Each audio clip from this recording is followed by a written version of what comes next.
الحمد لله رب العالمين، الصلاة والسلام على جميع الأنبياء والمرسلين، خصوصا على سيدهم وأفضلهم نبينا خاتم النبيين وعلى آله وأصحابه أجمعين.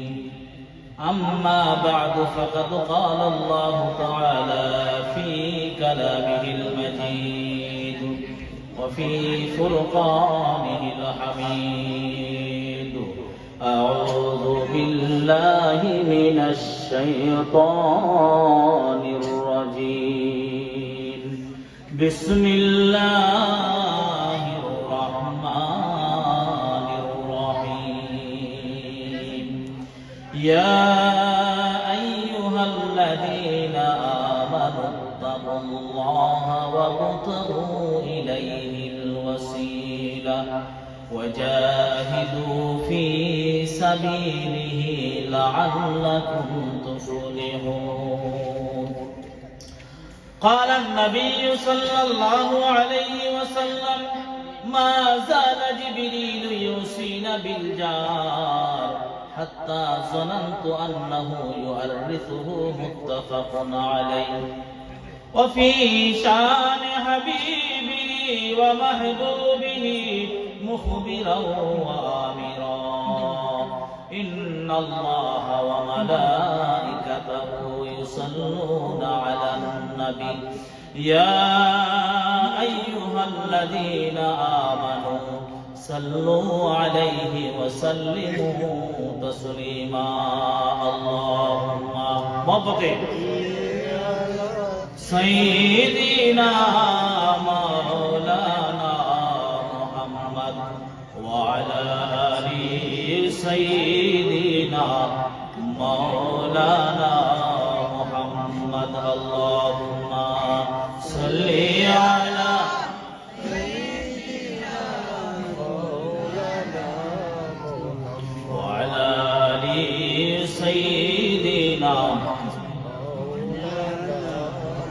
أيوب زبلات يوسف هشمت جاءت عيسى مسيعاد موسى يات بيضاء. اللهم صل على سيدنا مولانا محمد وعلى آل سيدنا কোথায় রইলা প্রাণের নবী, আমাদেরকে চারিয়া আপনি বিনে কি লাভ হবে এ দরাতে বাঁচিয়া। আল্লাহুম্মা সাল্লি আলা সাইয়্যিদিনা মাওলানা মুহাম্মদ ওয়া আলা আলি সাইয়্যিদিনা বালাগাল উলা বিকামালিহি কাশাফাত তুজা বিজামালিহি হাসনাত জামিউ ফিসালিহি সাল্লু আলাইহি ওয়া আলিহি। মহান আল্লাহ তাআলার দরবারে শুকরিয়া আদায় করছি যে মাবুদ আমাদেরকে দুনিয়ার সমস্ত ঝামেলা থেকে মুক্ত করে আজকের এই বরকতপূর্ণ মাহফিল এম এ জলাল মিয়া সাহেবের বাড়িতে, কবুলপুর এম এ জলাল মিয়া সাহেবের বাড়িতে আজকের এই বরকতপূর্ণ মাহফিলে আসার এবং বসার তৌফিক এনায়েত করেছেন। এজন্য মহান আল্লাহ তাআলার দরবারে শুকরিয়া আদায় করি। জোরে সেরে বলেন আলহামদুলিল্লাহ। আমরা এখানে যে আল্লাহর বান্দার দাওয়াতে আইতেম করছি, খুশি না বেজার? খুশি। যাইবার সময় খুশি হয়ে যাইতাম, ঠিক না? আর সবকে কিছু শিক্ষা যাইতাম, ওয়াজ কিছু লইয়ে যাইতাম, বুঝছেন? ওয়াজ কিছু লইয়ে যেতাম পুরা 10-15 মিনিট। আমি যে আয়াত পড়েছি সেই আয়াতে আল্লাহ বলেন, ইয়া আইয়ুহাল্লাযীনা আমানু ইত্তাকুল্লাহ। হে ঈমানদাররা, ঈমানদার শব্দটা আল্লাহর পক্ষ থেকে একটা মহব্বতের ডাক। ঈমানদার শব্দটা আল্লাহর পক্ষ থেকে মহব্বতের ডাক। কারা ডাকছেন? আল্লাহর নেককার বান্দাদেরকে ডাকছেন, যারা আল্লাহ বলিয়া স্বীকার করে। ইমানদার কারা? যারা আল্লাহ বলিয়া স্বীকার করে, আল্লাহর হুকুম আহকাম মান্য করিয়া চলে, তারে আমরা স্বাভাবিকত ইমানদার বলি, ঠিক না? ইমানদার। আল্লাহ বলে ইয়া আইয়ুহাল্লাযীনা আমানু, হে ইমানদাররা। ইমান এমন একটা জিনিস, আপনার জবানের কথা দ্বারা ইমান ভিতরে বিদ্যমান থাকে, আর আপনার জবানের কথা দ্বারা ইমান ভিতর থেকে চলিয়া যায়। ইমান এমন একটা জিনিস, আপনার কার্যকলাপের দ্বারা ইমান আপনার ভিতরে থাকে, আর আপনার কার্যকলাপের দ্বারাই ইমান ভিতর থেকে চলে যায়। যেমন মনে করেন, একটা উদাহরণ দিচ্ছি, এমন একটা কাজ করলাম যে কাজটাকে বলা হয় শিরিক, কুফরি। কুফরি বাক্য উচ্চারণ করলাম, কুফরি আকীদা পোষণ করলাম, তখন ইমান চলে যায়। ইমান চলে যায়। এটা জবান দ্বারা উচ্চারণ। জবান দ্বারা কিছু জিনিস আহার করলাম, মনে করলেন আমি মদ পান করলাম, মদ পান করার সঙ্গে সঙ্গে ইমান, দৌলতে ইমান যেটা আছে, এটা ভিতর থেকে মাথার উপর চলে যাবে। যত সময় পর্যন্ত সে নেশা করবে, মদ খাইবে, মাথার উপর ভিতর থেকে ইমান নামক দৌলতটা বাহির হয়ে যাবে। মদ খাওয়া থেকে বিরত হইলে যখন তার হুঁশ ফিরে আসবে, তখন আবার তার দৌলতে ইমানটা ভিতরে যাবে।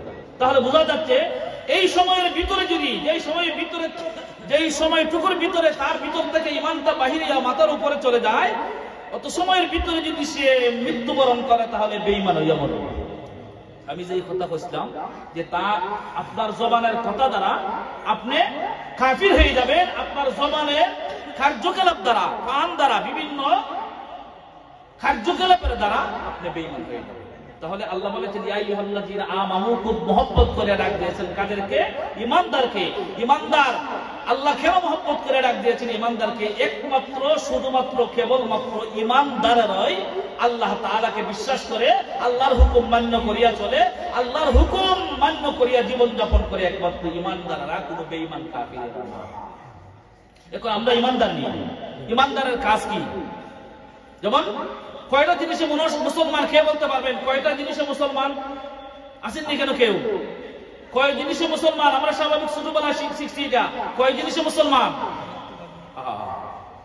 कीमते हर चीज रादानी की चीज, कीमते हर चीज रादानी की चीज, कीमते खुद रहना दानी अहमकिस।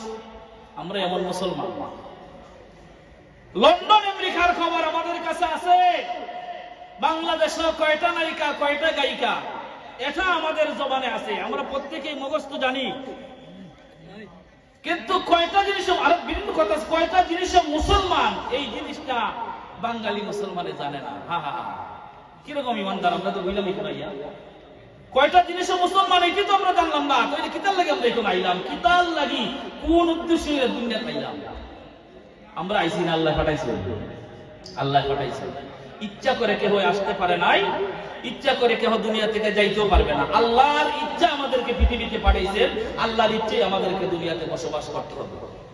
বুনিয়াল ইসলামু আলা খামসিন শাহাদাতুন আল্লা ইলাহা ইল্লাল্লাহ ওয়া আন্না মুহাম্মাদান আবদুহু ওয়া রাসূলুহু ওয়া ইকামিস সালাহ ওয়া ইতাইজ যাকাত ওয়াল হজ ওয়া সাওমি রমাদান মুত্তাফাকুন আলাইহি। কয়টা জিনিস কইছি? বুনিয়াল ইসলামু আলা খামসিন। যারা আরবি ভাষা জানেন, মিডল ইস্টে যারা গেছেন, খামসিন হতে কিতা কয়বার? খামসিন তো 50। আলা খামসিন শাহাদাতুন, পাঁচটা জিনিসের উপর আমরা স্বীকৃতি দিয়েছি। লা ইলাহা ইল্লাল্লাহ এক নম্বর, ওয়া আন্না মুহাম্মাদান আবদুহু ওয়া রাসূলুহু ওয়া ইকামিস সালাহ ওয়া ইতাইজ যাকাত ওয়াল হজ ওয়া সাওম রমাদান মুত্তাফাকুন আলাইহি। এক নম্বর হচ্ছে লা ইলাহা ইল্লাল্লাহ মুহাম্মাদুর রাসূলুল্লাহ, বললাম, বিশ্বাস করলাম। খালি বললেই তো না, লা ইলাহা ইল্লাল্লাহ সচিন্দ্র বাবু আর বজেন্দ্র বাবু পারে। সচিন্দ্র বাবু হারাবে, মুসলমানের নাম নেই সচিন্দ্র বাবু, বজেন্দ্র বাবু খান নাম। হ্যাঁ, সচিন্দ্র বাবু আর বজেন্দ্র বাবু খান নাম, হিন্দু ও বৌদ্ধ খ্রিস্টানদের নাম। লা ইলাহা ইল্লাল্লাহ স্বাভাবিকত বজেন্দ্র বাবু করতে পারে, কিন্তু বজেন্দ্র বাবু বিশ্বাস করে লা ইলাহা ইল্লাল্লাহ নাই কিন্তু মাবুদ আল্লাহ ছাড়া, এই কথাটা বজেন্দ্র বাবু বিশ্বাস করে না। বিশ্বাস করে কে? মুমিন মুসলমানেরা। তা আমরা কিরকম মুমিন? আমরা এক আল্লাহ বিশ্বাস করি মুমিন হইছি, ঠিক কিনা? দুই নম্বর হচ্ছে আলা খামসিন শাহাদাতুন আল্লা ইলাহা ইল্লাল্লাহ ওয়া আন্না মুহাম্মাদান আবদুহু ওয়া রাসূলুহু ওয়া ইকামিস সালাত। দুই নম্বর হচ্ছে নামাজ পড়তে হবে। আজকে শেষে ফজরের নামাজ পড়ছেন কয়জনে ফোকাসনে না? এটা মজা লাগতো না, টান দিতাম আর ঘটনা হইতাম, এটা ভালো লাগতো। কয়জনে ফজরের নামাজ পড়ছেন ফোকা? পাঁচটা জিনিস এটা মুসলমান। এই পাঁচটা জিনিস যদি আমরা না থাকি কি আর মুসলমান? গরু খাওয়া, বছর একবার গরু খাইতে কুরবানি যাইলে এই গরু খাওয়া মুসলমান নি। আর হুক্কর হলে ইমানদার হওয়া যায় না। ইমানদার হইতে গেলে ইমানদারের খাম লাগবো। ইমানের যে বিশ্বাস, মৌলিক বিশ্বাসগুলি আছে, ইমানের শাখা পোশাখা ৭৭টা। শাখা পোশাখা ৭৭টা। আমি পাঁচটা তো প্রধান যে জিনিসগুলি কইলাম, খালি উক্কুর করলাম আর নামাজ পড়লাম না, রোজাও রাখলাম না, হজ তৌফিক থাকলে করলাম না, মানে এই বিষয়গুলি আমাদের মধ্যে নাই। আমরা কিসের মুসলমান? গরু খাইবা মুসলমান। তুমি গরু খাইয়া ওইস মুসলমান, মুসলমানের নাই রে তোমার প্রিয় নিশান। এবিসিডি ফর সেলেবি বিলাতি মুমিন, এবিসিডি ফর সেলেবি বিলাতি মুমিন। আজি ডুবু ডুবু হাই রে আমার মায়ার নবীর দিন। কিন্তু ভাই উঠে গেলে গেল, ও জনা উঠে গেলে গেল কোনি কিতা কইলাম? কয়টা জিনিসে মুসলমান? পাঁচটা জিনিসে মুসলমান। এক নম্বর কিতা লা ইলাহা ইল্লাল্লাহ মুহাম্মাদুর রাসূলুল্লাহ পড়তাম আর বিশ্বাস করতাম। খালি বললেই হইতো না, বিশ্বাস করতে হইব আল্লাহ একজন আর মুহাম্মাদুর রাসূলুল্লাহ সাল্লাল্লাহু আলাইহি ওয়াসাল্লাম আল্লাহর প্রেরিত রাসূল। আর এই নবীর অনুকরণ করিয়া জীবন যাপন করতে হবে। নবীর তরিকা ছাড়া যা কিছুই করেন কোনো লাভ হবে না, ফায়দা হবে না। নবীর তরিকা মতো জিকির করি, নবীর তরিকা মতো পড়তে হবে। নামাজ পড়ি, নবীর তরিকা মতো পড়তে হবে। খাওয়া খাইব, নবীর তরিকা মতো করতে হবে। টয়লেট যাবো, নবীর তরিকা মতো করতে হবে। প্রত্যেকটা জিনিসই নবীর তরিকা মতো। নবীর তরিকা মতো যদি করতে পারেন তাহলে পথভ্রষ্ট হবে না, বিপদগামী হবে না। একটু কঠোর হইতেও সত্য হইলাই। ডক্টর শিব শক্তি, ভারতের এক বেটার নাম আছে ডক্টর শিব শক্তি। প্রায় কোটি মানুষের বেটার ভগবান পেয়েছে। এক রজনীতে ওনার মেয়ে এবং ওনার স্ত্রী এবং উনি এক রজনীতে রাসূল সাল্লাল্লাহু আলাইহি ওয়াসাল্লামকে স্বপ্ন দেখে মুসলমান হয়েছে। মুসলমান হওয়ার পর নাম লেখছে ডক্টর ইসলামুল হক। আগে আছে নাম ডক্টর শিব শক্তি। 10টা ভাষার উপর ওনার ডিগ্রি ছিল। বাংলাদেশের সফরে আসার পর মুহিউদ্দিন খান রহমতুল্লাহি আলাইহি ওনার একটা বইয়ের মধ্যে লেখে, বাংলাদেশে যখন সফরে আসছেন সাংবাদিকরা প্রশ্ন করেছেন, স্যার আপনার তো অনেক ভাষার উপর ডিগ্রি আছে, জাতির উদ্দেশ্যে আপনি কিছু বলেন। তখন ইনজিল কিতাবের হাওলা দিয়া ডক্টর ইসলামুল হক বলেছিলেন, ইনজিল কিতাবের হাওলায় ঘটনা বলেছিলেন। হযরত ঈসা আলাইহিস সালাতু ওয়াস সালামের একটা ঘটনা বলেছিলেন। ঈসা আলাইহিস সালাতু ওয়াস সালাম একজন নবী ছিলেন, আমরার নবীর আগের নবী। ঈসা আলাইহিস সালাতু ওয়াস সালামের উপর কিতাব নাযিল হয়েছিল ইনজিল। ইনজিল কিতাবের হাওলা দিয়া ডক্টর ইসলামুল হক বলেছিলেন, ঈসা আলাইহিস সালাতু ওয়াস সালামকে আল্লাহ তাআলা অনেকগুলি মুজিজা দিয়েছিলেন। তার মধ্যে একটা মুজিজা হচ্ছে উনি মরা মানুষ জিন্দা করতে পারতেন, উনি মুর্দা মানুষ জিন্দা করতে পারতেন। আর আরেকটা মুজিজা হচ্ছে উনি কুষ্ঠরোগীর গায়ে হাত দিলে সঙ্গে সঙ্গে কি করতে হবে? ভালো হয়ে যেত। আর একটা মুজিজা ছিল উনি এই অন্ধ লোকের চোখের মধ্যে হাত দিলে সঙ্গে সঙ্গে কি করতেন? চক্ষু ভালো হয়ে যেত। ডক্টর ইসলামুল হক বলেন, ঈসা আলাইহিস সালাতু ওয়াস সালামের আরেকটা মুজিজা ছিল পানির উপরে দিয়ে হাজিয়ে যাইতে পারত। ঈসা পয়গম্বরের উম্মতেরা একদিন ঈসা পয়গম্বরকে প্রশ্ন করলো, জিজ্ঞাসা করলো, হুজুর আপনি তো আমাদের নবী। বলে হ্যাঁ নবী। বলে আমরা হচ্ছে আপনার উম্মত, আপনি পানির উপরে দিয়ে হাঁটিয়ে যাইতে পারেন আর আমরা উম্মত হইয়া পানির উপরে দিয়ে হাঁটিয়ে যাইতে পারবো না, এটা তো বড় দুঃখের বিষয়। কাজেই আমরা যদি আপনার উম্মত হয়ে থাকি তাহলে আমাদেরকে পানির উপরে দিয়ে হাঁটাই না। ঠিক কিনা? কথা ঠিক কিনা? ফিরসাব যদি খুব নেককার হয়, শাগরিদ নেককার হইতো না। ফিরসাব যদি গরু চোরা হয়, শাগরিদ ছাগল চোরা হইব। ফিরসাব যদি নামাজি হয়, শাগরিদও নামাজি হইব। আর হুক্কুর হইলে ফিরসাব হওয়া যাইতো না। ফিরসাব হইতে গেলে নবীর তরিকা অনুসরণ করিয়া ফিরসাব চলতে হবে। ছাত্রদেরকে নবীর তরিকা অনুসরণ করিয়া চলাইতে হবে।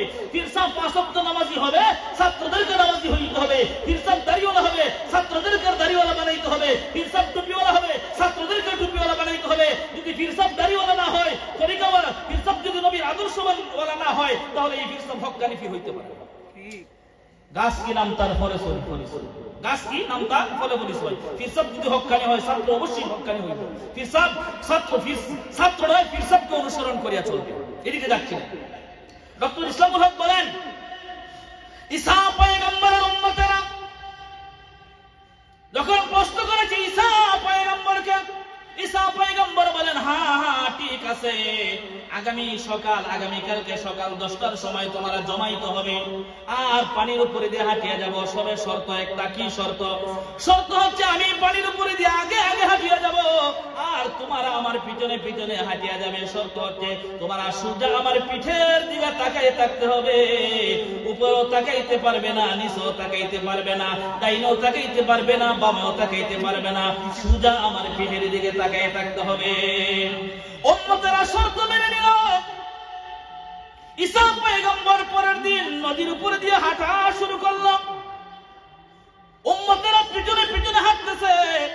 যখন নদীর মধ্যস্থলে গেল, উম্মতদেরকে শয়তান ওয়াসওয়াসা দিতেছে আর বলতেছে, ও ঈসা পয়গম্বর উম্মতেরা, ঈসা পয়গম্বর তোমাদেরকে ধোঁকা দিতেছে নাকি? এটা একবার ভালো করিয়া দেখো। পানির উপরে দিয়ে মানুষ হাঁটিয়া যাইতে পারে নাকি? উনি তো নবী হইয়া পানির উপরে দিয়ে হাঁটিয়া যাইতেছে, তোমরা পানির উপরে দিয়ে হাঁটতেছো না কোনো ফিস করা রাস্তা দিয়ে হাঁটতেছে? একবার তাকায়া দেখো। ঈসা পয়গম্বর উম্মতদেরকে শয়তান ধোঁকা দিতেছে যে পানির উপরে দিয়ে হাঁটতেছো না ফিস করা রাস্তা দিয়ে হাঁটতেছো, একবার নিচের দিকে তাকাই দেখো। শর্ত কি ছিল? শর্ত ছিল কি? শর্ত ছিল সোজা পিঠের দিকে তাকাই থাকতে হবে, ডাইনেও না, বামেও না, উপরেও না, নিচেও না, সোজা পিঠে। শর্ত ভঙ্গ হইলে পানির উপরে দিয়ে হাঁটে যাইতে পারে। ঈসা পয়গম্বরের উম্মতেরা যেই মাত্র ঈসা পয়গম্বরের পিঠের দিক তাকিয়া চক্ষুটা নিচে নামাইয়া একবারে নদীর দিকে তাকায়, সঙ্গে সঙ্গে ঈসা পয়গম্বরের উম্মতেরা পানির নিচে ডুবে যায়। ঈসা পয়গম্বর তাকে দেখে উম্মতেরা পানির মধ্যে সাঁতরাচ্ছে। কে উম্মতেরা পানি থেকে সাঁতরাচ্ছ? হুজুর শর্ত ভঙ্গ করেছি, তাই তো তোমরা পানিতে ডুবে গিয়েছ। ডক্টর ইসলামুল বলেন, উম্মতে মুহাম্মাদিরা, তোমাদের জীবন চলার প্রতি একটি মাত্র শর্ত, সেই শর্তটা হচ্ছে নবী মুহাম্মদুর রাসূলুল্লাহ সাল্লাল্লাহু আলাইহি ওয়াসাল্লামের আখলাক, বৈশিষ্ট্য, চরিত্র। যদি মুহাম্মদুর রাসূলুল্লাহ সাল্লাল্লাহু আলাইহি ওয়াসাল্লামের দিক তাকিয়া একবার চক্ষুটা ফিরায় নাও, মনটাকে ফিরায় নাও, তাহলে ধ্বংস হয়ে যাবে, গোমরা হয়ে যাবে। আর মুহাম্মদুর রাসূলুল্লাহ সাল্লাল্লাহু আলাইহি ওয়াসাল্লামের দিকে তাকায় থাকলে, আদর্শ গ্রহণ করিয়া জীবন যাপন করলে পথভ্রষ্ট হবে না, পথভ্রষ্ট হবে না। কথা ঠিক কি না? একবারে মুহাম্মদুর রাসূলুল্লাহ সাল্লাল্লাহু আলাইহি ওয়াসাল্লামের দিকে তাকাই থাকতে হবে, আদর্শ গ্রহণ করে জীবন যাপন করতে হবে। বন্ধুরা আমার, আমি বলছিলাম, আল্লাহ বলেন, ইয়া আইয়ুহাল্লাযীনা আমানুত্তাকুল্লাহ ওয়াবতাগু ইলাইহিল ওয়াসিলা ওয়াজাহিদু ফী সাবিলিহি লাআল্লাকুম তুফলিহুন। আল্লাহ বলেন, ইত্তাকুল্লাহ, আল্লাহকে ভয় করো। তাফসীর করলে অনেক ব্যাখ্যা। ইত্তাকুল্লাহ, আল্লাহকে ভয় করেনওয়ালা 3 দল। আল্লাহকে ভয় করেনওয়ালা কয় দল? 3 দল। আল্লাহকে ভয় করেনওয়ালা 3 দল। মুমিন মুত্তাকিদের স্তর প্রধানত 3টা। 1 নম্বর হচ্ছে নবীগণ, 2 নম্বর হচ্ছে ওলিগণ, আর 3 নম্বর আমল সালেহ। আর নিচে আমরা স্বাভাবিক পাবলিক 3 নম্বরে যাইয়া পড়ি না। হিসাব করলে 3 নম্বরের মুসলমান আমরা হইতে পারি না, কারণ মুসলমানিত্ব আমাদের মধ্যে নাই। নাম কা ওয়াস্তে একটা টিকিট সংগ্রহ করে রেখেছি, লা ইলাহা ইল্লাল্লাহ পড়ছি, একটা টিকিট সংগ্রহ করে রেখেছি, আর কিছু আমাদের মধ্যে নাই। 3 নম্বর আমরা পড়ি না। ইত্তাকুল্লাহ, আল্লাহকে ভয় করো। আল্লাহকে ভয় করো না বলা কয় দল? 3 দল। 1 দল হচ্ছে নবীগণ, 2 নম্বর হচ্ছে ওলিগণ। ওলি কাকে বলে? ওলি কাকে বলে? ওলি ওই রকম ব্যক্তি, আল্লাযীনা আমানু ওয়া কানু ইয়াত্তাকুন। 1 নম্বর ওলির গুণ হচ্ছে ইমানদার হইতে হবে, আল্লাহকে ভয় করে নেওয়া হইতে হবে। ওলির কাছে আমরা যাই কেন? ওলি কি করে? উস্তাদ শিক্ষা দেয়, উস্তাদের কাছ থেকে আমরা শিখবো, ওলির কাছে যাব, ওলি আমাদেরকে সবক বাতাই দিব। ওলির কাছে কেন যায়? আমলের জন্য। ফির ধরার মানে কি? ফিরে আমাদেরকে কলিমা তুইবা লা ইলাহা ইল্লাল্লাহ শিখায় না। উস্তাদের কাছ থেকে আমরা শিখবো, ফিরের কাছে যাব, আমরা সবক অর্জন করব। এই সবকগুলো যদি আমরা কি করি, গোপন করি, ফিরসাব যদি বলেন সকালে 100 বার দুরূদ শরীফ, বিকালে 100 বার দুরূদ শরীফ, একবারে 100 বার আলহামদুলিল্লাহ, 100 বার সুবহানাল্লাহ, 100 বার আস্তাগফিরুল্লাহ, এগুলি জপ। এগুলি যখন জপবেন তাহলে আপনার অন্তর আত্মা কি হবে? ইসলাম হবে, পরিষ্কার হবে। এইগুলি হলো ফিরসাবের সবক। এগুলি যখন সবক করবেন, আরো কিছুদিন পর ফিরসাবের কাছে যাবেন, ফিরসাবে তখন সবক বাতাই দিবেন, সবক বদলাই দিব। আমরা কায়দা থেকে সিফারাত উঠি না, সিফারাত থেকে কোরআন শরীফ, কোরআন শরীফ উঠার পর তারপর কেউ মাদ্রাসায় ভর্তি হয়, কেউ হাবিব চাবো, কেউ মৌলানা সব। কিন্তু আগে তো কায়দা পড়তে হয়। পীর সাহেবের কাছে প্রথম যখন যাবেন, প্রথম পর্যায়ের সবক পীর সাহেব দেয়। পীর সাহেব কি দেয়? আমল বাতাইয়া দেয়। পীর সাহেব আমল বাতাইয়া দেয়। এই জন্য হক্কানি পীরের কাছে যখন যাবেন, হক কথা বাতাই দিব আর গোপন করবেন, পীর সাহেবের অনুসরণ করবেন। পীর সাহেবের ক্ষমতা নাই জাহান্নাম থেকে, জাহান্নামের আগুন থেকে বাঁচানোর। পীর সাহেব আপনাকে আমল বাতাই দিব, এই আমলের মাধ্যমে পীর সাহেবের উসিলায় যাই। পীর সাহেব কোন পীর সাহেব কইছেন যে আমি তোমরা লই যাব জান্নাত জাহান্নাম থেকে বাঁচাইয়া না। পীর সাহেব আপনারা আমল বাতাই দিব, এই আমলের মাধ্যমে যাইব। পীর সাহেবের রশিদ আমরা ধরেছি, পীর সাহেব যে আমল বাতাই দিব সেই আমল মতো চলতে হবে। আমরা যত জনে ফিরে ধরছি, এখন ফিরে কইছেন যে চুরি হইল, কইছেন না কিতাব হইছে নামাজ হইল। আপনাদের হাত খুশি যান যারা এখানে জিকির আজকার ভালো জিনিস হয়, আমরা শুনেছি ভালো জিনিস হয় না। কইছেন নি ফির সাহেব ওদিন যে জায়গায় সবাই একটা চুরি করে নিয়ে যাইয়া না। ফির সাহেব ভালো জিনিস কইব, ভালো কথা কইব। ফির সাহেবের বাড়ি যাব, ফির সাহেবের আমরা মান্য করি। ফির সাহেবের যেই সবক দিব, এই সবকগুলি আমরা সঠিকভাবে জানতে হবে, আমল করতে হবে। আমল যদি করি তাহলে পীরকে অনুসরণ করা হবে। তো বলছিলাম ইত্তাকুল্লাহ, তোমরা আল্লাহকে ভয় করো। আল্লাহরে ভয় করলে ওয়ালা, আল্লাহকে আমরা কেন ভয় করব? ভয় তো করে মানুষ ভয়ঙ্কর রে, আল্লাহ তো ভয়ঙ্কর নয়। আল্লাহ বলেন ইন্না আযাবি লাশাদীদ, আল্লাহর আযাব বড় ভয়ঙ্কর। আল্লাহ ভয়ঙ্কর নয়, আল্লাহ রহমানুর রহিম। আল্লাহর আযাব বড় ভয়ঙ্কর। আল্লাহর আযাবকে ডরাবো, আল্লাহকে ডরাবো না, আল্লাহর আযাবকে ডরাবো। আল্লাহর আযাবকে ডরাইয়া আল্লাহর হুকুম আহকাম মান্য করিয়া জীবন যাপন করো। ইত্তাকুল্লাহ, আল্লাহকে ভয় করো। তাকওয়ার কয়েকটা স্তর আছে। যেমন তাকওয়া জিনিসটা কি? ওমর ইবনুল খাত্তাব রাদিয়াল্লাহু তাআলা আনহু যখন প্রেসিডেন্ট হইলেন, রাসূল সাল্লাল্লাহু আলাইহি ওয়াসাল্লামের পরে আমিরুল মুমিনিন কে হয়েছিলেন? কে বলতে পারবেন? রাসূল সাল্লাল্লাহু আলাইহি ওয়াসাল্লামের পরে আমিরুল মুমিনিন কে হয়েছিলেন? হযরত আবু বকর সিদ্দিক রাদিয়াল্লাহু তাআলা আনহু। আবু বকর সিদ্দিক রাদিয়াল্লাহু তাআলা আনহুর পরে ওমর রাদিয়াল্লাহু তাআলা আনহু হয়েছিলেন খলিফা, মানে প্রেসিডেন্ট। উনি যখন প্রেসিডেন্ট হয়েছেন, প্রেসিডেন্ট তো একজন থাকে, পার্লামেন্টের সদস্য আরো একজন থাকে। আমরা দেশের প্রধানমন্ত্রী একজন, আরো থাকে কিছু 299 জন কিনা মন্ত্রী, মিনিস্টার, এমপি, ঠিক কিনা? ওমর রাদিয়াল্লাহু তাআলা বলেছেন আমার পার্লামেন্টে যারা সদস্য হবে তাদের 3টা গুণ থাকতে হবে। কয়টা গুণ?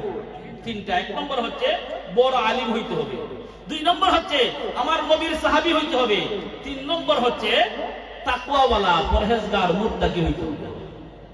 যখন সদস্য সকল পার্লামেন্টে জমাইত হওয়ার পর ওমর রাদিয়াল্লাহু তাআলা আনহু সংসদ সদস্য যারা আছে তাদেরকে সম্বোধন করিয়া বললেন যে আমি ঘোষণা দিয়েছিলাম যারা সংসদ সদস্য হবেন, 1 নম্বর গুণ হচ্ছে নবীর সাহাবী হইতে হবে, আপনারা নবীর সাহাবী। 2 নম্বর গুণ হচ্ছে আপনারা বড় আলিম হইতে হবেন, আপনারা প্রত্যেকেই বড় আলিম। 3 নম্বর গুণ থাকতে হবে তাকওয়াওয়ালা, পরহেজগার, মুত্তাকি।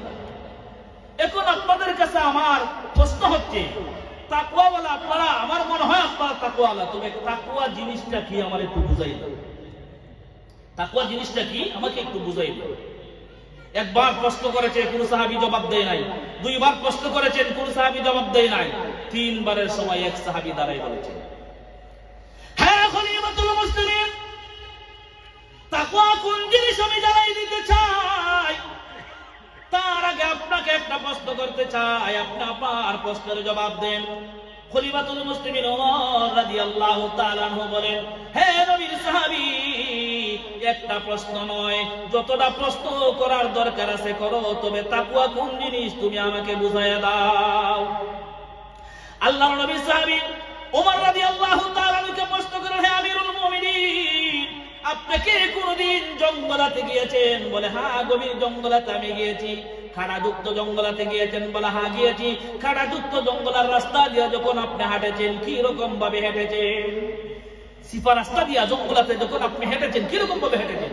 ওমর বুঝাইছে যে আমার শরীরটারে খুব আটাইয়া, সিফা রাস্তায় যখন গিয়েছি শরীরটারে আটাইছি যাতে আমার শরীরের মধ্যে, খাবারের মধ্যে খাটা না লাগে। বেতারাট বসছেন দিন আপনারা? বেতারাট ঢুকলে কি করি আমরা? খুব সিপাই সবাই যাই যাতে বেতের গোছা আমরা শরীরের মধ্যে না লাগে, যাতে খাবারটাও বাঁচে, আমরা শরীরে আশ্রয়ও না লাগে। এরকম ভাবে সিপাইয়া বাচ্চা উঠছে যাই।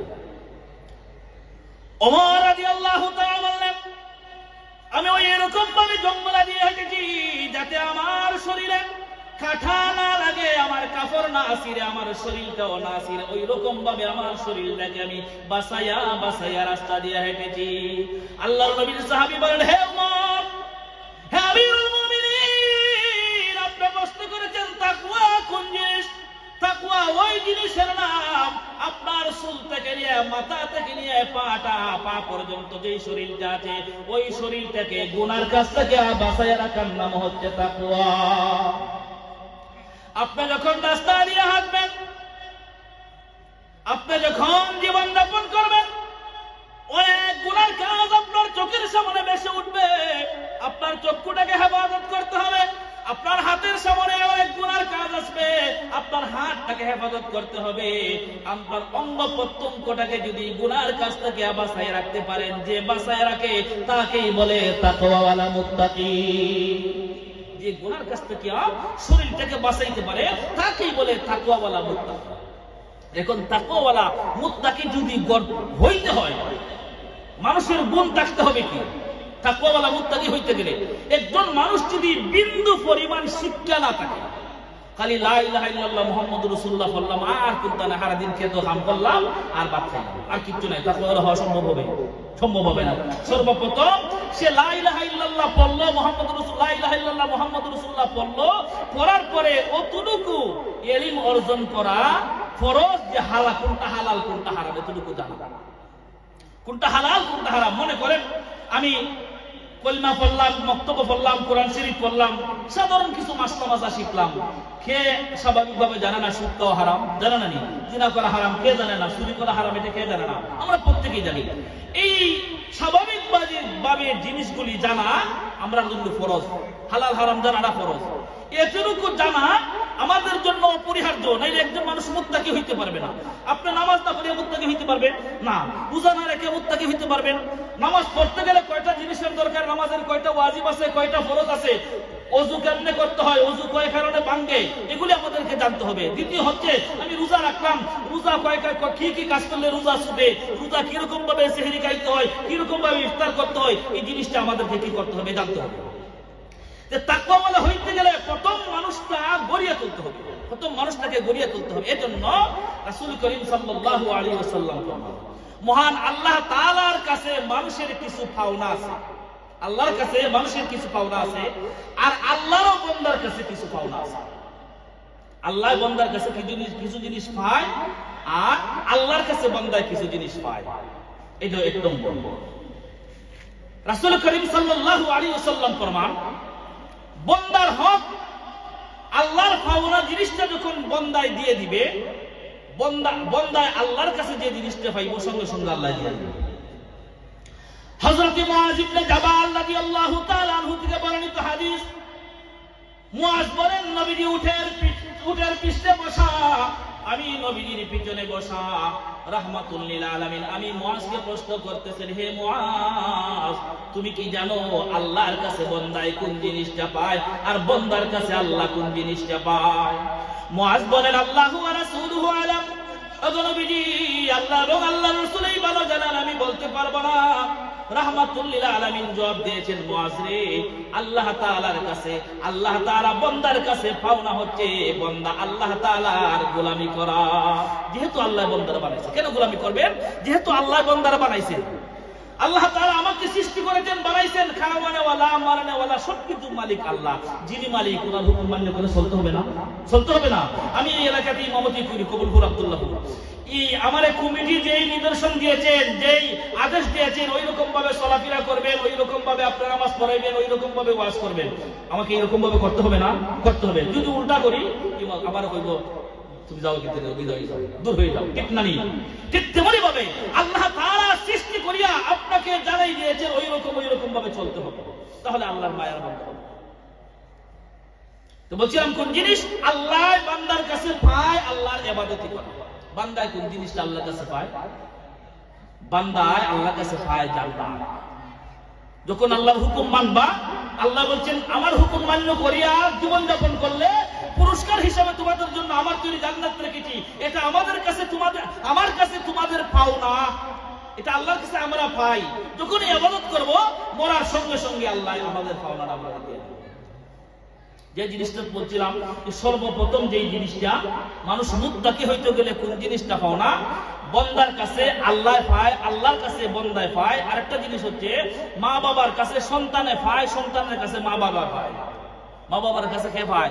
সন্তানে পায়। প্রথম পর্যায়ে কিছু জিনিস ভালোভাবে শুনুকা, সন্তানে প্রথম কিতাব মা বাবার কাছে পায়। মার পেটে যখন সন্তান থাকে, সন্তানের কিছু জিনিস পাওনা আছে মার কাছে। তখন মা ভালো করিয়া চলতো যাতে সন্তান নষ্ট হয় না, ঠিক না? তখন মা ভালো আমল করতো যাতে সন্তান পেটের ভিতরে থাকি আসর পায়। আমরা কইয়া থাকি নামাজ পড়েন, রোজা রাখেন, তাসবিহ তাহলিল করেন, কোরআন তেলাওয়াত করেন। আমরা দেশে একটা মেয়ে শুনছিলাম, গাছের ডালও একটা ডুবি আইয়া কু কু করে বলতো, আর এই মেয়ের পেটে বাচ্চা। সারাদিন দরজার সামনে মেয়ে বই থাকতো, আর ডুফিটা এখানে কু কু শব্দ করিয়া ডাকতো। ডুফি যখন ডাকে, এগুলা ডাকে। সন্তান যখন প্রসব করছে, যখন একটু বড় হয়েছে, এই সন্তানের ডুফির আওয়াজের মতো আওয়াজ দেয়। সুবহানাল্লাহ, ডুফির আওয়াজের মতো আওয়াজ দেয়। কেন? পেটের ভিতরে তাকিয়া সর্বহালতে এই ডুফির আওয়াজটা শুনছে। এখন যদি মা পেটে সন্তানকে পেটে রাখিয়া কোরআন শরীফ তেলাওয়াত করে, আসর পাবে কি পাবে না? এখন যদি মা কোরআন শরীফ তেলাওয়াত করে, রোজা রাখে, হালাল খায়, তাহলে এই সন্তানে আসর পাবে। এটা কি তা সন্তানে মা বাবার কাছে পায়? এই জিনিসটা হইলে এটা হইলে বড় ওয়াজ। এটা বড় ওয়াজ নানি। সন্তানে পায় মার কাছে। যে সমস্ত মারাই এই জিনিসটা সন্তানদের উপহার দেয় না, এই সন্তানগুলি এই মহরম হইয়া যাচ্ছে। এই সন্তানগুলি শয়তানি খাসলত থাকে। এই সন্তানগুলি পথভ্রষ্ট হয়। যখন প্রসব করলো সন্তান, যখন মায় প্রসব করলো, প্রসব করার সঙ্গে সঙ্গে দইয়া মুচ্চা পরিষ্কার করিয়া প্রথম যেই জিনিসটা মা বাবার কাছে সন্তানে পায়, এই জিনিসটা হইছে দইয়া মুচ্চা পরিষ্কার করিয়া মা বাবার কর্তব্য হইছে ডাইন খানো আজান দেওয়া, বাম খানো ইকামত দেওয়া। হাসপাতাল হইলে আমরা দিন বাড়ি হইলে দিন, হাসপাতাল হইলে কেউ বলি যায় অন্ত সিজার হয় বেশি মেয়েরা গেলে কোন সময় আল্লাহ আকবার আজান দিত, ওইটা সময় নাই, বাচ্চা লইয়া খারাপ করে না না দে সুমা, নানিয়ে দে সুমা, একজনের কুল থেকে আরেকজনের কুলো নেই, আজান দেওয়ার কথা বলি যায়। প্রথম কর্তব্য হচ্ছে এই যে সন্তানে মা বাবার কাছে পায়, এই পাওনা যদি মা বাবা না দেয়, তাহলে আল্লাহর আসামির কাজ করে মা বাবাকে দাঁড়ায় জবাবদিহি করতে হবে। দুই নম্বরটা কি বলছিলাম? ডানখানে আজান, বামখানে একামত। বাড়ি তো হোক, আর আউরো হোক, আর হাসপাতাল হোক, আর জেলখানা তো হোক, যেখানেই হোক ডানখানো আজান, বামখানো একামত। আল্লাহু আকবার, আল্লাহু আকবার, আজানের শব্দ করি শোনাই দিবা। এরকম ভাবে ডানখানো দইরা, ডানখানের খান্দাত গিয়া ধরুন লাগে না, খান্দাত গিয়া আজানটা শোনাইবা, আর বামখানো খান্দাত গিয়া একামতটা শোনাইবা। আজান একামত পারেননি? আমরা সকলেই পারিনি। সুবহানাল্লাহ। মুয়াজ্জিন সাহেব বাড়িতে গেলে বোঝা যায় কয় বেটায় মুসলমান আছে, মুসলমান কয়জন আছে বোঝা যায়। মুয়াজ্জিন সাহেব বাড়িতে গেলে আল্লাহু আকবারের দোদনি কয়জনে দিতে পারো? ভাই রে ভাই মুসলমান। দুই নম্বর যে জিনিসটা, 7 দিনের ভিতরে আকিকা করেন। মাসলা হইছে এরপরে কি আকিকা করণ যায় না? করা যায়, সব আছে। 7 দিনের ভিতরে করাটা সুন্নাত। 7 দিনের ভিতরে আকিকা করে যদি পারেন মাথাটা দুলাইয়া মাথার চুলের অনুমান কইয়া ওজনের সমপরিমাণ স্বর্ণ মুদ্রা দান করে দিন, দুটো অভিজ্ঞ থাকে।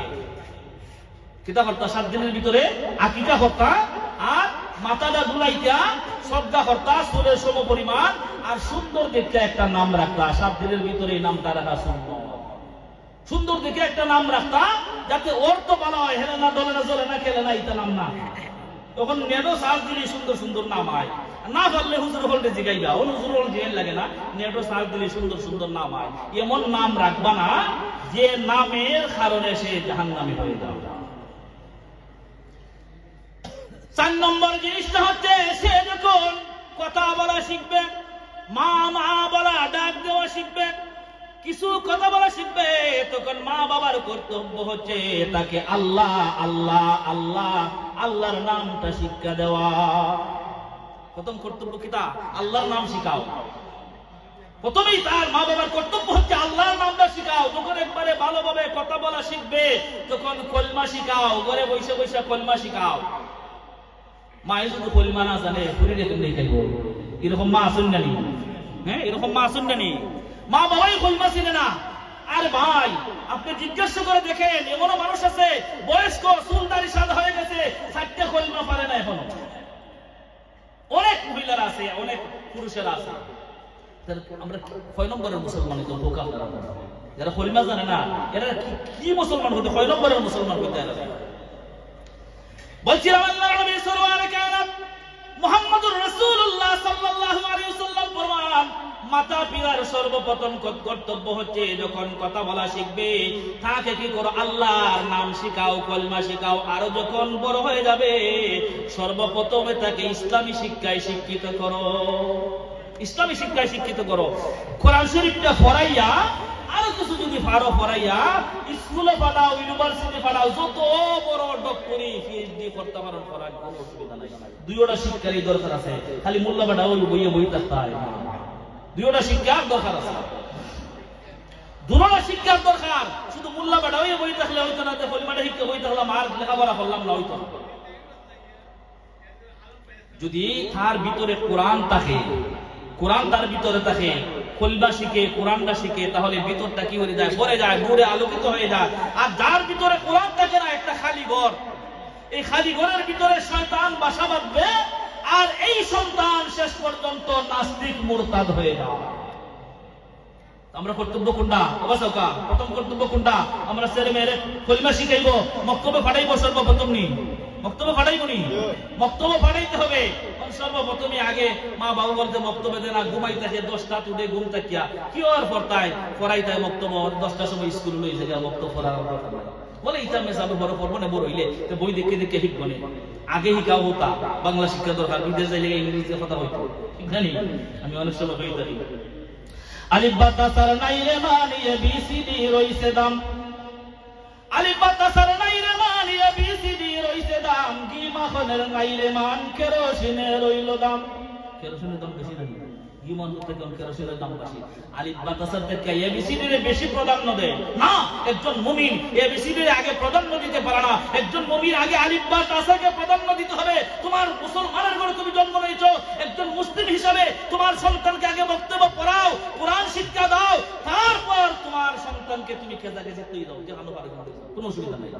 যত বড় ডাক্তার বানাইতে পারো, অসুবিধা নেই। তবে যদি ইসলাম শিক্ষায়, ইসলামী শিক্ষায় শিক্ষিত হয়ে যান, তারপর তোমার সন্তান পথভ্রষ্ট হবে। 3 নম্বর গুণটা হচ্ছে, আরেকটা গুণ রয়েছে মাঝে, সন্তান যখন প্রসব করবেন, প্রসব করার পর 2 বছর পর্যন্ত মা দুধ পান করাইতে পারবে। 2 বছর। কয় বছর? 2 বছর।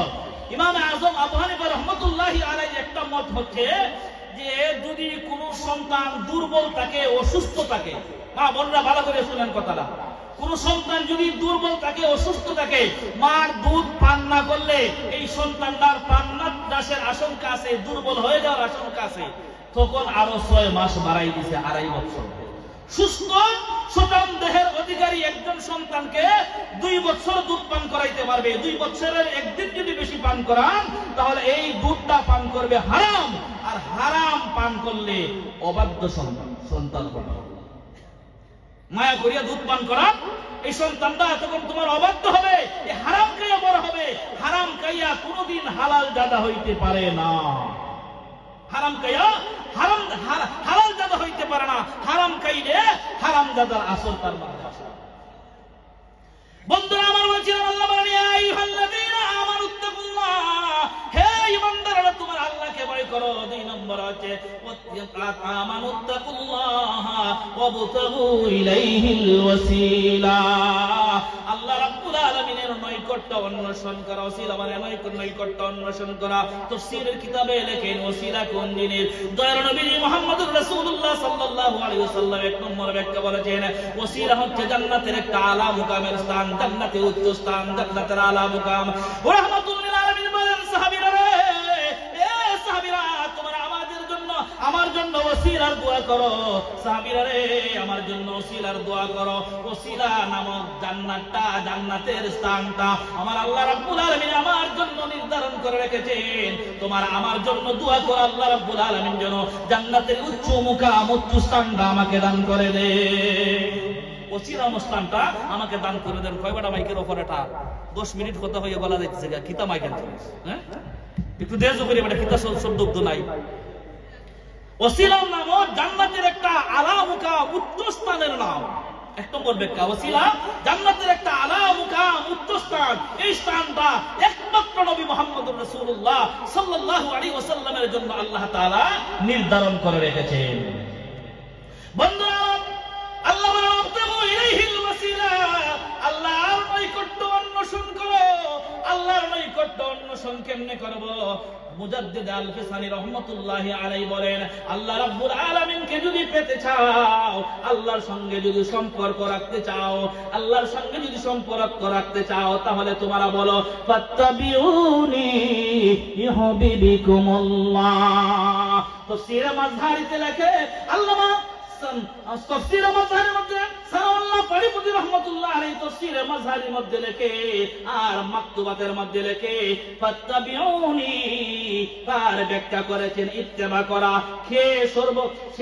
কে রাহমাতুল্লিল আলামিনকে বেশি ইত্তেবা করে? ইত্তেবা করেনওয়ালা কোন ব্যক্তি, কে বেশি ইত্তেবা করে?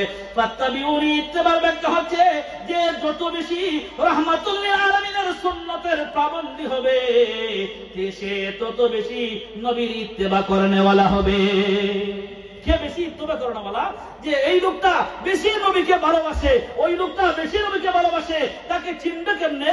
যেই ব্যক্তির মধ্যে নবীর সুন্নত বেশি পাওয়া যাবে, নবীর তরিকা বেশি পাওয়া যাবে, সেই নবীকে বেশি ইত্তেবা করেনওয়ালা হবে। মুয়াজ্জিন আযান দিছে, হাইয়া আলাস সালাহ। আমি মসজিদে গেলাম না, আমার মধ্যে দাড়ি নাই, আমার মধ্যে টুপি নাই, নামাজের সময় নামাজ নাই, আমি কোন জাতি ইত্তেবা করেনওয়ালা হইলাম? একে ইত্তেবা করেনওয়ালা হয় না। ইত্তেবা করেনওয়ালা সারাটা শরীরে রাসূল সাল্লাল্লাহু আলাইহি ওয়াসাল্লামের সুন্নতে ভরপুর থাকতে হবে। এটাই কি বলে ফাত্তাবিউনি, ইত্তেবা করেনওয়ালা। ওয়াবতাগু ইলাইহিল ওয়াসিলা, আল্লাহর নৈকট্য অন্বেষণ করো, আল্লাহর সঙ্গে সম্পর্ক স্থাপন করো, আল্লাহকে ভালোবাসো, আল্লাহকে মহব্বত করো। কিরকম ভাবে আল্লাহকে ভালোবাসতে হবে, কিরকম ভাবে আল্লাহকে মহব্বত করতে হবে? ফাত্তাবিউনি, নবী মুহাম্মদুর রাসূলুল্লাহ সাল্লাল্লাহু আলাইহি ওয়াসাল্লামের ইত্তেবা করতে হবে। ইত্তেবা কোন জিনিস? ইত্তেবা ওই জিনিসের নাম যে যত বেশি নবীর সুন্নতের পাবন্দী করবে, যে যত বেশি নবীর সুন্নতের আমল করবে, যে যত বেশি সুন্নতওয়ালা হবে, সে তত বেশি ইত্তেবা করেনওয়ালা হবে। বুঝাচ্ছে কতটা? ইয়া আইয়ুহাল্লাযীনা আমানুত্তাকুল্লাহ ওয়াবতাগু ইলাইহিল ওয়াসিলা। খারাপ তো জানো, সময় শেষ। গঞ্জির হুজুর আইছুন, 2 মিনিট শেষ। সাল্লাল্লাহু আলা সাইয়্যিদিনা মাওলানা মুহাম্মদ ওয়া আলা আলিহি ওয়া আসহাবিহি ওয়া সাল্লাম। কোন কথার মধ্যে আসলাম? ইয়া আইয়ুহাল্লাযীনা আমানুত্তাকুল্লাহ, আল্লাহরে ভয় করো। হে ঈমানদাররা, আল্লাহরে ভয় করো। ওয়াবতাগু ইলাইহিল ওয়াসিলা, আল্লাহর নৈকট্য অন্বেষণ করো। 3 নম্বর হচ্ছে ওয়াজাহিদু ফি সাবিলিহি, আল্লাহর রাস্তায় জিহাদ করো। লাআল্লাকুম তুফলিহুন, তোমার হবে সাফল্য, তোমার হবে বিজয়ী। এখন আপনারা আল্লাহরে ভয় করে না হইতে চাননি? আচ্ছা, শেষ ওয়াজ, এটা হইলে মেন ওয়াজ। এখান থেকে হইয়ে দাও কা আগামী তাকিয়া, আগামী দিন তাকিয়া নামাজ পড়বা বাসক্ত, নামাজ পড়বেন ইনশাআল্লাহ বাসক্ত। মাশাআল্লাহ, এইটাই বড় ওয়াজ। ওয়াজ সাফল্য। যদি নামাজ পড়েন তেমন কর্ম ওয়াজ যদি আইসন, এটা সাফল্য হয়েছে, ফায়দা হয়েছে। আর যদি আইলাম কত সময় জিকির হইয়া সিন্দি খাইয়া বাড়িতে গেলাম, গিয়া উঠলাম ঘুম থেকে 10টা হইত, নামাজ পড়বো তো ইনশাআল্লাহ। মাশাআল্লাহ, এইটা হইলো বড় ওয়াজ। নামাজ পড়লে একজন যদি বালাবতে নামাজ হইতেন, তেমন কর্ম জালাল ভাইয়ে ওয়াজ মাহফিলটা করাইছে, তার জিন্দগি সার্থক হয়েছে। صلى الله على سيدنا مولانا محمد وعلى آله وصحبه وسلم صلى الله على سيدنا مولانا محمد وعلى آله وصحبه وسلم استغفر الله إن الله غفور رحيم استغفر الله إن الله غفور رحيم استغفر الله الذي لا إله إلا هو الحي القيوم وأتوب إليه ولا حول ولا قوة إلا بالله العلي العظيم اللهم آمين وربنا ظلمنا أنفسنا وإن لم تغفر لنا وترحمنا لنكونن من الخاسرين وربنا لا تجعلنا فتنة للقوم الظالمين ونجنا برحمتك من القوم الكافرين واعف عنا واغفر لنا وارحمنا أنت مولانا فانصرنا على القوم الكافرين أي الله ارحم الراحمين يا الله أمنا مجرم গুনাহগার নালায়েক জনাব জালাল মিয়া সাহেবের বাড়িতে জমাইত হইয়া ওয়াজ মাহফিলে আসিয়া তুমি মনিবের দরবারে ভিখারির বেশে সাইয়ের বেশে দিতে হাত বাড়াইলাম আল্লাহ তুমি আমদারে খালিয়াতে ফিরাইয়া দিলে না নিরাশ করিও না আমরা তামাম জিন্দেগির গুনাহ খাতা মাফ করে দাও জিন্দেগিতে যত রকমের গুনাহ করেছি আল্লাহ জানিয়া ওয়াজানিয়া বুঝিয়া না বুঝিয়া শয়তানের দুকাই করিয়া নফসের দুকাই করিয়া তামাম জিন্দেগির গুনাহ লইয়া লজ্জিত হইয়া তওবা করতেছি আর করতাম না মায়ার নবীর উসিলা করে আল্লাহ তুমি মাফ করিয়া দাও আয় আল্লাহ ওই মাহফিলটা তুমি কবুল আর মঞ্জুর ফরমাও যা কিছু আলোচনা হয়েছে আর হবে সব পুরো হাদিয়া লক্ষ কোটি গুণ বাড়াইয়া মায়ার নবী দয়ার নবী মুহাম্মদুর রাসূলুল্লাহ সাল্লাল্লাহু আলাইহি ওয়াসাল্লামের খেদমতে পৌঁছে দাও সাহাবায়ে কেরাম তাবিঈন তবে তাবিঈন ইমাম মুস্তাহিদিন ওলি গাউস কুতুব প্রত্যেকের রহমতে তুমি পৌঁছাইয়া দাও তোমার নবীর ইশকের মহব্বত আমাদের অন্তরে পয়দা করিয়া দাও মাওলাই করিম জালাল ভাইয়ের আম্মা আব্বারে মাফ করিয়া দাও দাদা দাদিরে মাফ করে দাও নানা নানিরে মাফ করে দাও তোমার বান্দার দিলের মাকাসিদ তুমি পুরা করিয়া দাও আয় আল্লাহ রহমান রহিম ইয়া আল্লাহ খাস করে এই মহল্লার উপর তোমার খাস রহমতের জরি বর্ষণ করে দাও